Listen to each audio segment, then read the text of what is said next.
Hi friends, welcome to my channel. Today మీకోసం with small story. Ravi అనే ఒక చిత్ర కళాకారుడు ఉండేవాడు. అతడు చాలా పేద కుటుంబంలో పుట్టాడు. అతనికి చదువు అబ్బలేదు, కానీ చిన్నప్పటి నుంచి చూసిన ప్రతి దాన్ని ప్రతిబింబించేలా చిత్రాలు అయితే బాగా గీసేవాడు. అతనికి చిత్రాలంటే మక్కువ ఎక్కువ. ఇక అటో ఇటో ఇంటర్ దాకా చదువుకుండు, కానీ బ్రతికి జీవనానికి ఏదో ఒక పని చేయడానికి సిద్ధమైపోయింది. ఆ క్రమంలోనే ఆన్లైన్ సంబంధించిన విషయాలైతే నేర్చుకుంది. ఇక స్మార్ట్ వర్క్తో ఎంతో కొంత సంపాదించుకుంటూ కుటుంబానికైతే ఆసరవుతాడు.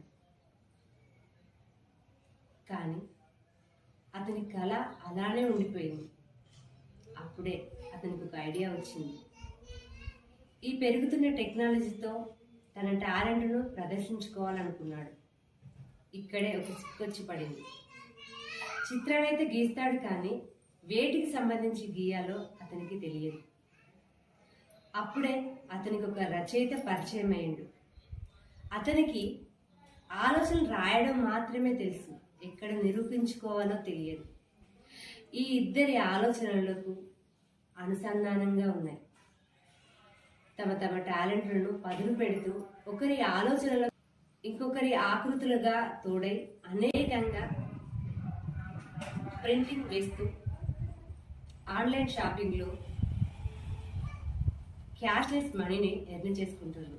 ఇక బాగా సెటిల్ అవుతున్నారు. ఒకరోజు ఇద్దరి మధ్యలో చిన్న గొడవ వచ్చింది. నువ్వెంత అనుకోవడం స్టార్ట్ అయింది. ఇక్కడ ఎవరు తగ్గాలి, ఎవరికి స్వారీ చెప్పాలి? రంగులు వేసి రూపాన్ని ఇచ్చే రవి తగ్గాల, ఆ రూపానికి భావం ఇచ్చే రచయిత తగ్గాల? ఆ ఇద్దరిలో ఈగో పెరిగింది. వారు మాట్లాడిన సంభాషణలో దుర్భాషణలు దొర్లాయి. ఎవరి ముందు స్వారీ చెప్దామన్నా వారి అహం అడ్డం వస్తుంది. ఒకరిదేమో రంగు బలం, మరొకరిదేమో రంగు వెనుక భావం బలం. ఆ ఇద్దరు కలిసినప్పుడు మాత్రమే వారి కళలకు రూపం వచ్చేది. నిజంగా సమాధానం చెప్పాల్సి వస్తే తగ్గితే గెలిచినవాడు కాదు, నిలబెట్టాలనుకునేవాడు. స్వారీ చెప్తే తప్పు చేసిన వాడు కాదు, బంధం విలువ తెలిసినవాడు. ఎందుకో తెలిసిన, రవి చిత్రాలు వేసిన ఆ రచయిత మాటలే ఆ చిత్రాలకు కథనిస్తాయి. ఆ రచయిత మాటలు రాసిన రవి చిత్రాలే ఆ కథకి జీవాన్ని పోస్తాయి. ఈగో అంటే ఏంటో తెలుసా?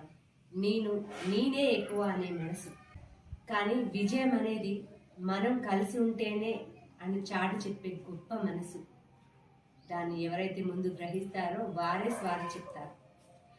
ఒకవేళ రవి ముందుగా స్వారీ చెప్తే, నీ ఆలోచన లేకపోతే నా చిత్రాలన్నీ కాగితాలే అయ్యేవిరా అంటూ, అదే రచయిత చెప్తే, నీ రంగులు లేకుంటే నా మాటలన్నీ గాల్లో కలిసిపోయేవిరా అంటూ చెప్తారు. కానీ నిజంగా చెప్పాలంటే మన ఇద్దరి కలిసి చేసిన ప్రయాణం ఒక చిన్న గొడవ కన్నా పెద్దదిరా, నన్నే క్షమించు అంటూ చెప్పే అసలైన భాగస్వామి నిజమైన విజేత. ఎన్ని విజయాలు సాధించినా ఓటమి క్షణాలను విస్మరించకు. ఎంత ఎత్తు ఎదిగిన మూలాలను మర్చిపోకు. ఎందుకంటే అవే మనలో ఉంటే మరి మనం మరో కోణంలో ఆలోచిస్తాం ఎప్పటికప్పుడు. Thank you so much. మీకు ఈ చిన్న స్టోరీ నచ్చినట్లయితే లైక్ చేయండి, షేర్ చేయండి. Thanks for the watching.